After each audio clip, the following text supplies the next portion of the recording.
Assalamualaikum warahmatullahi wabarakatuh. Halo semuanya, kenalin nama aku Hasna Sabila.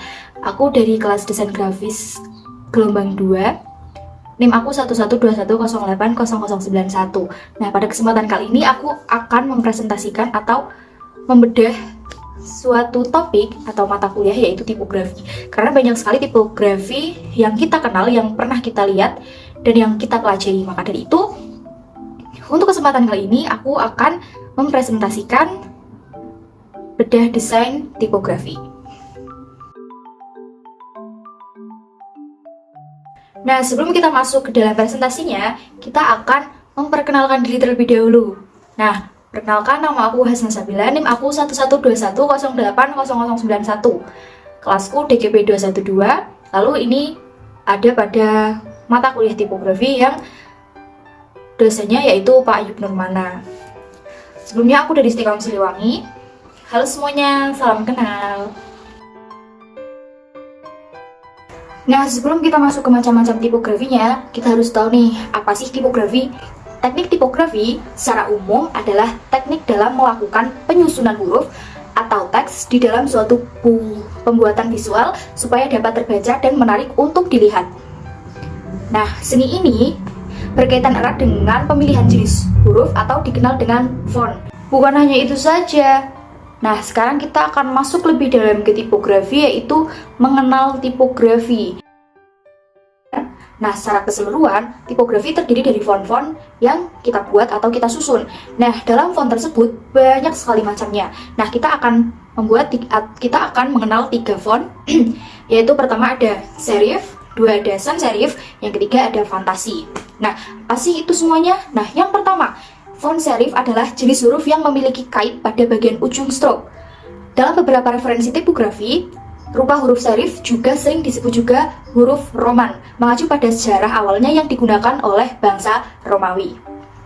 Yang nomor 2, ada sans serif. Sans serif adalah jenis huruf yang tidak memiliki kait pada bagian ujung stroke. Kata sans yang berasal dari bahasa Prancis memiliki arti tanpa, sedangkan serif adalah bagian yang berbentuk kait di ujung stroke. Nah, jadi sans serif itu font yang tidak memiliki stroke seperti serif. Nah, yang ketiga nih, fantasi. Font fantasi adalah huruf yang mempunyai lekak-lekuk seperti tunas menjalar, berfungsi mempertegas atau menarik perhatian pembaca. Seperti itu.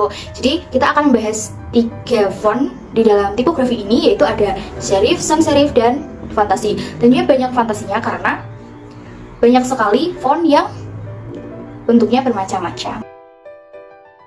Nah, langsung saja sekarang kita akan bahas satu persatu huruf atau tipografi yang ikonik sekali, yang populer sekali, yang kita semuanya juga akan tahu apa sih font ini, apa sih tipografi dari apakah ini. Jadi mari kita bedah satu persatu. Nah, yang pertama yaitu Facebook. Siapa sih yang gak kenal Facebook? Font yang digunakan Facebook ini termasuk dari font sans serif. Bisa dilihat dari fontnya tanpa kait di atas ataupun di bawahnya, yaitu berarti dia termasuk dari sans serif. Nah, font yang digunakan ini yaitu jenis font clavical bold.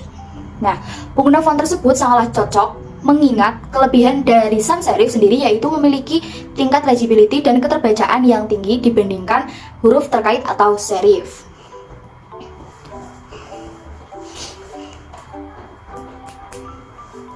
Lalu, kenapa fontnya berwarna biru? Nah, warna biru sendiri yaitu memiliki filosofi sebagai berikut: mendorong komunikasi dan mempromosikan interaksi. Yang kedua, menarik untuk pria dan wanita. Ketiga, biru adalah warna netral. Keempat, biru adalah warna yang ramah. Dan yang kelima, telah diyakini secara historis.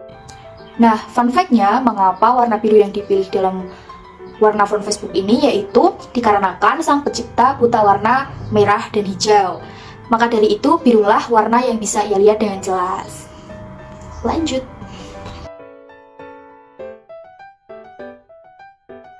Nah, untuk yang kedua yaitu Twitter. Siapa sih yang di sini nggak main Twitter? Siapa sih yang di sini nggak kenal gimana font Twitter, gimana tipografi dari Twitter itu sendiri? Sangat-sangat mencerminkan kalau, wah, itu Twitter nih. Nah, font yang digunakan Twitter ini yaitu termasuk font sans serif. Nah, font apa sih yang digunakan? Yaitu font Pico. Adapun pada web aplikasi Twitter sendiri, font yang digunakan beberapa dengan tulisan Twitter ia menggunakan font script. Ini merupakan salah satu langkah pembaruan tampilan yang dilakukan pada 2021, yang pada sebelumnya menggunakan font yang berbeda-beda yaitu SF Pro, Roboto, dan Helvetica. Nah, sekarang dia menggunakan font script. Ingat-ingat ya, font yang digunakan oleh Twitter yaitu font script. Nah, lanjut, mengapa sih warna biru yang diambil oleh Twitter? Nah, seperti tadi, mengapa Facebook dibuat dengan warna biru, Twitter pun sama. Seperti itu tujuannya. Namun Twitter memiliki maskot seekor burung. Karena itulah burung berwarna biru mewakili warna langit pada hari yang cerah. Warna biru sendiri berarti sangat bisa diandalkan. Sama seperti pengguna Facebook, sama seperti pengguna Twitter, untuk memberi informasi dan topik secara real, dan para penggunanya bisa mempercayai Twitter.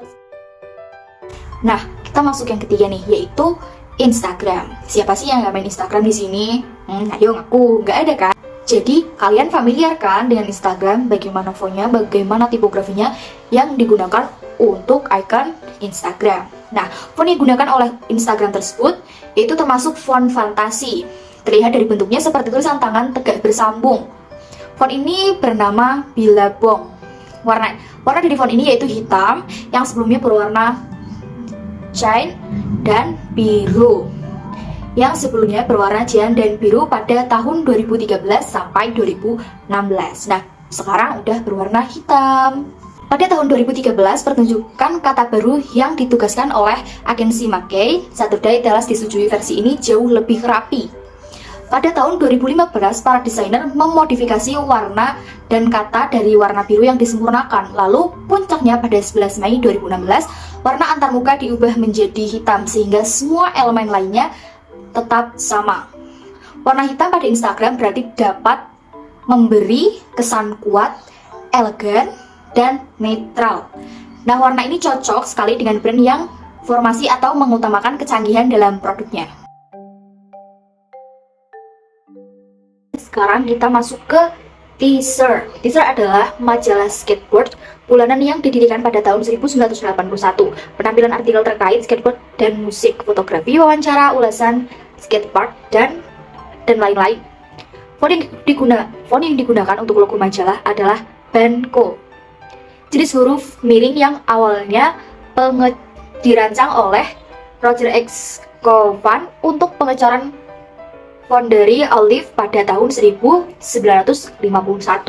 Nah, saat lambang teaser menjadi mainstream, lambang tersebut kehilangan hubungan aslinya dengan subkultur skate. Banyak selebriti dan orang-orang yang belum pernah naik skateboard telah menjadikannya bagian dari citra mereka. Pencipta majalah mengadakan konfrontasi dengan para korban mode, mengkritik keras Vogue, menggambarkan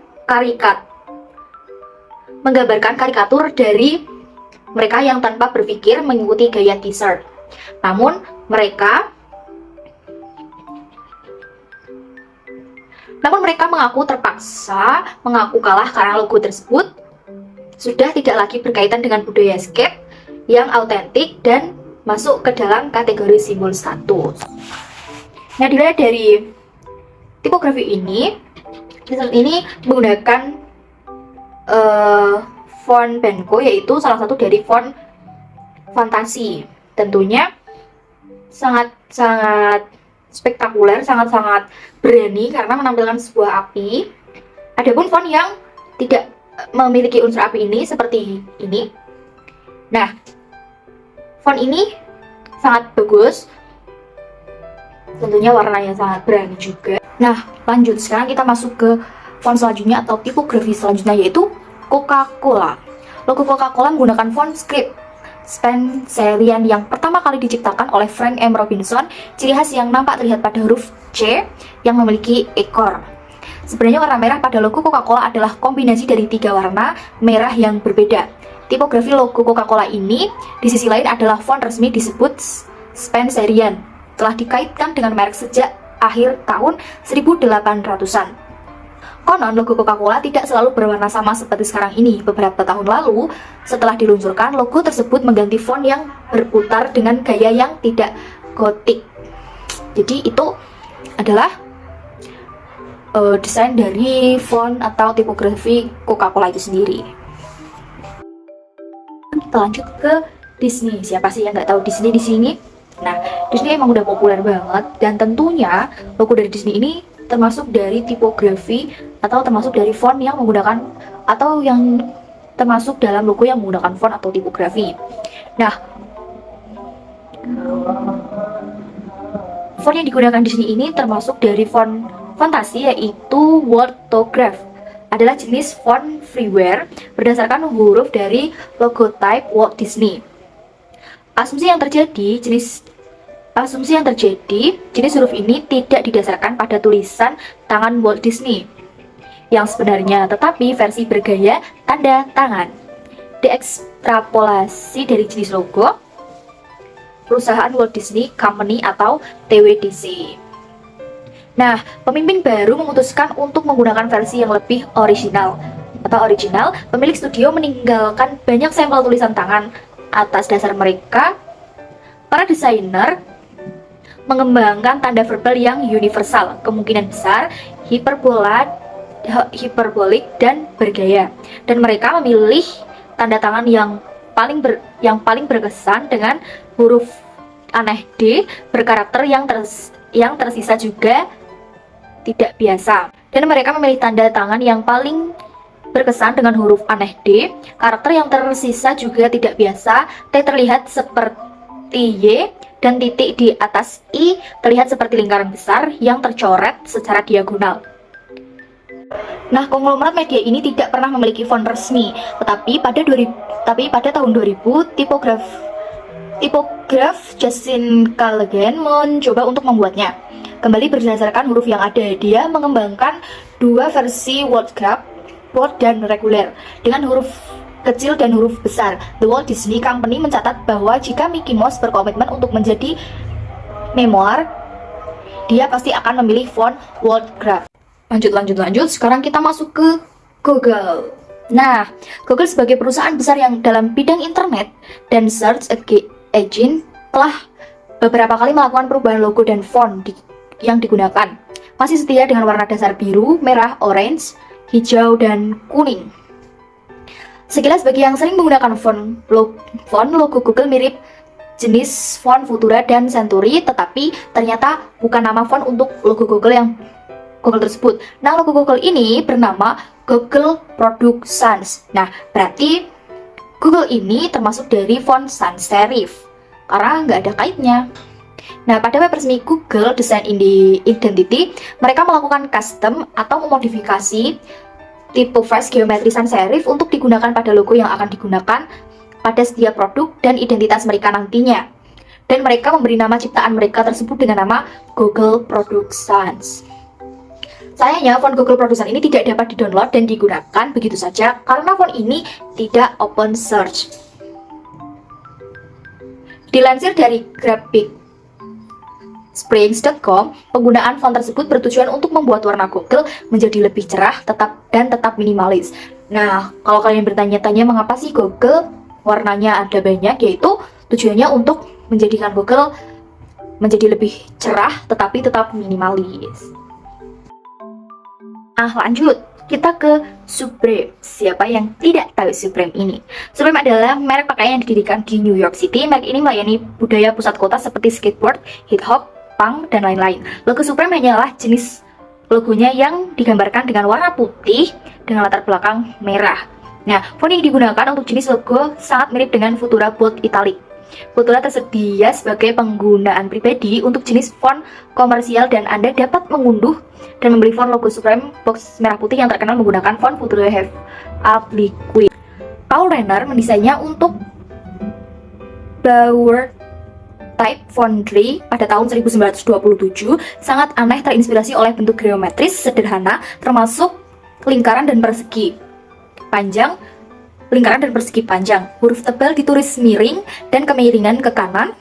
Tekukan halus, elemen bulat mengimbangi tidak adanya serif. Berarti sudah jelas bahwa Supreme ini termasuk dari font yang sans serif karena terlihat yaitu tanpa adanya kait pada font itu sendiri. Jadi ini termasuk dari font sans serif. Nah, lanjut ke tipografi atau logo yang menggunakan tipografi selanjutnya, yaitu suatu makanan ini semua orang suka, yang kita semua sangat suka tentunya, Indomie. Ya, Indomie memiliki logo yang cukup simpel, hanya dengan tulisan Indomie, warna biru dengan garis pinggir putih dan background merah. Lalu ada garis tebal berwarna kuning di bawah tulisan Indomie, lalu di bawahnya lagi ada warna hijau. Dalam pemahaman saya, warna-warni itu memiliki arti-arti sendiri, yaitu warna biru pada tulisan Indomie bisa diartikan sebagai penegas bahwa ini produk asli dari Indonesia. Lalu warna merah digunakan untuk membuat produk ini lebih menonjol, yang akan membuat lebih bergairah orang yang melihatnya. Sedangkan garis yang berwarna kuning bisa melambangkan bentuk mie dari produk Indomie, dan warna hijau melambangkan bahwa produk ini aman untuk dikonsumsi. Jadi itu arti-arti dari font Indomie tersebut atau tipografi Indomie. Nah, untuk Indomie sendiri menggunakan font lobster. Dilihat dari fontnya, ini juga termasuk dari font fantasi karena tidak memiliki kait serta juga tidak hanya tulisan biasa. Jadi ini termasuk dari font fantasi. Lanjut. Nah, satu lagi nih, produk lokal yang pasti juga kalian tahu, yaitu tolak angin. Nah, logo tolak angin terkesan hanya tulisan yang dibuat secara batik sehingga memberikan unsur produk asli Indonesia dan memberikan sentuhan sederhana dan mudah dibaca, serta memberikan kesan lebih santai dengan font yang tidak kaku diikuti dengan lekukan pada beberapa sudutnya. Hal tersebut menunjukkan bahwa kesannya ramah, nyaman, elegan, serta meyakinkan. Kemudian font pada tagline dibuat kaku karena ingin menjelaskan produk herbal yang sangat manjur. Hal tersebut menggambarkan bahwa obatnya sangat statis, meyakinkan dari masa ke masa. Nah, warna-warna yang digunakan pada logo tolak angin adalah warna merah dominan, hitam, dan putih didasari dengan dasar kuning. Rustan 2009 menjabarkan beberapa makna dari warna-warna ini dari segi pemasaran adalah sebagai berikut. Warna merah berarti gairah, kuat, gembira, dan kepemimpinan. Bersih, dingin, udara bijaksana, cahaya, ramah, kebenaran. Warna hitam yaitu klasik, baru, kecerdasan. Warna putih, rendah hati, suci, masa muda, bersih. Lalu kuning bermakna sinar matahari yang cerah, gembira, bahagia, udara, lemah, lembut, optimis, dan cerdas. Warna dominan yang dipilih oleh tolak angin adalah warna merah yang memberikan kesan pemimpin atau leader pada pasar produknya, serta memberikan kesan yang berani dan meyakinkan bahwa produk sangat aman dan berkhasiat jika dikonsumsi. Bisa dilihat dari fontnya sendiri, yaitu berwarna merah. Warna merah juga baik digunakan untuk industri makanan serta minuman karena menimbulkan kesan ingin mengonsumsinya. Sedangkan warna pada tagline adalah warna hitam karena melambangkan kecerdasan. Dasar warna kuning juga ingin menjelaskan bahwa obatnya memberikan kegembiraan pada konsumen yang sedang sakit karena dapat menyembuhkan para konsumennya. Jadi itu makna dari font-font atau lambang logo dari tolak angin sendiri. Nah, warna merah ini ternyata maksudnya yaitu kesan kepemimpinan atau leader. Jadi bisa disimpulkan dari tolak angin ini yaitu salah satu font yang menggunakan font fantasi. Nah, jadi mungkin itu saja yang aku paparkan untuk kesempatan kali ini. Ada 10 tipografi yang tentunya pastinya kalian tahu dan kalian familiar dengan font-font tersebut. Dan saya akhiri dengan kesimpulan, yaitu tipografi merupakan salah satu komponen yang berpengaruh dalam suatu produk, bagaimanapun penerapannya dari segi logo ataupun untuk pelengkap saja. Nah, jadi font atau tipografi itu juga sangat penting dalam sebuah produk. Makanya banyak sekali produk-produk atau brand-brand di luar sana hanya menggunakan tipografi untuk logonya, seperti itu. Nah, sekian dari saya. Terima kasih sudah berkenan mendengarkan paparan presentasi dari saya. Semoga kalian bisa mendapatkan ilmu yang bermanfaat dari presentasi ini. Terima kasih. Wassalamualaikum warahmatullahi wabarakatuh.